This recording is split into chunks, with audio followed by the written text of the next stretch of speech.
You ever push yourself in a workout and just wonder, where does that sudden burst of energy come from?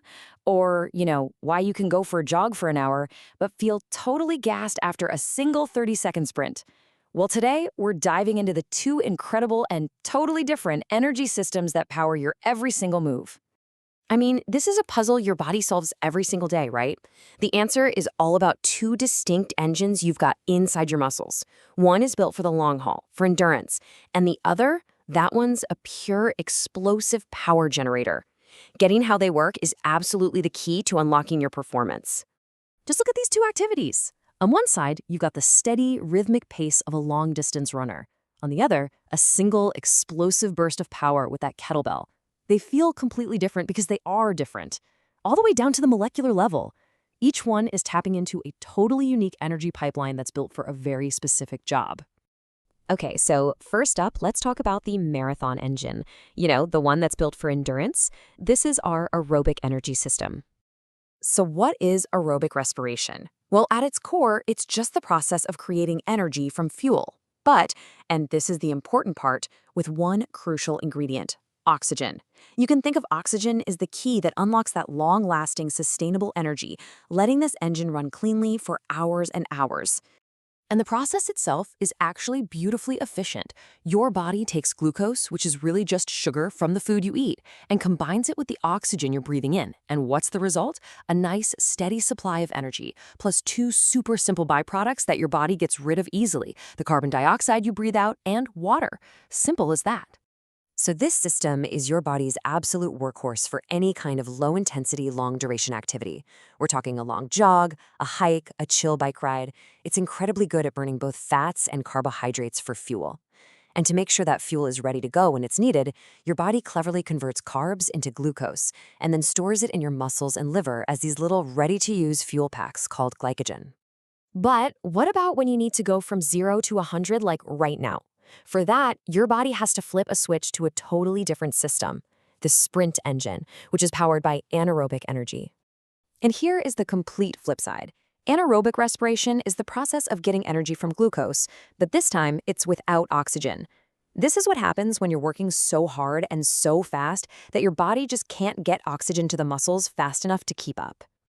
This slide shows the trade-off perfectly. The reaction is way simpler. Glucose basically gets smashed into pure energy. It's incredibly fast, but there's a big catch. Look at that byproduct. It's not that harmless CO2 in water anymore. No, it's something you have definitely felt before: lactic acid. This is your body's emergency power supply. It's built for nothing but pure, high-intensity, short-duration power. Think a super heavy lift or an all-out 100-meter sprint. To get energy that fast, it can't wait around for fats to slowly burn. It has to rely only on carbohydrates, which can be broken down for energy almost instantly. So let's talk a little more about that byproduct, lactic acid. If you've ever felt that intense, searing burn in your muscles during a really tough workout, you know exactly what I'm talking about. Yeah, this buildup of lactic acid is actually toxic to your muscle cells. That's what causes that intense ache and the cramping. If you push way too hard for too long, the acid just keeps accumulating until your muscles basically stop working effectively. It's kind of like your body's built-in safety switch, forcing you to slow down. And all of this leads to this really cool concept called oxygen debt. After you finish that sprint or that heavy set of lifts, your body literally owes itself oxygen. It needs that extra O2 to clean up all the lactic acid that was produced and get you back to a normal resting state. So how exactly does the body pay this debt back? Well, it kicks into this special recovery mode, a process that we call EPOC. Now, EPOC stands for excess post-exercise oxygen consumption, which I know sounds complicated, but it's actually really simple. Let's just walk through it. First, you do that intense anaerobic exercise, and that produces lactic acid. That puts you into oxygen debt. And that's why step 3, right there, your breathing and your heart rate stay high even after you've stopped moving. You're panting, right? You're trying to gulp in that extra oxygen, which your body then uses to break down all that toxic lactic acid. This is the real science behind that afterburn effect you hear about with high-intensity workouts. Okay, so that was a lot of science, but you can see how it all connects. Let's lock in that knowledge with a couple of quick questions, just to see how all these concepts fit together. First one's pretty straightforward. Can you remember the chemical equation for creating energy without oxygen? Go on, take a second to think about it.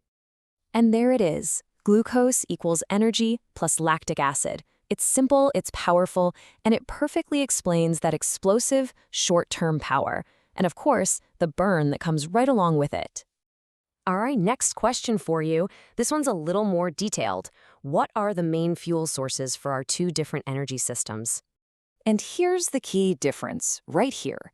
For that long-haul aerobic activity, your body can slowly and very efficiently burn fats for fuel. But for those explosive anaerobic bursts, it just doesn't have time. It needs the fastest possible fuel source, and that is always, always going to be carbohydrates.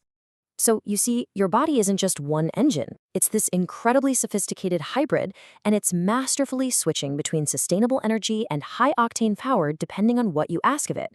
So the next time you work out, just pay attention. Feel the difference between that steady aerobic hum and that explosive anaerobic roar.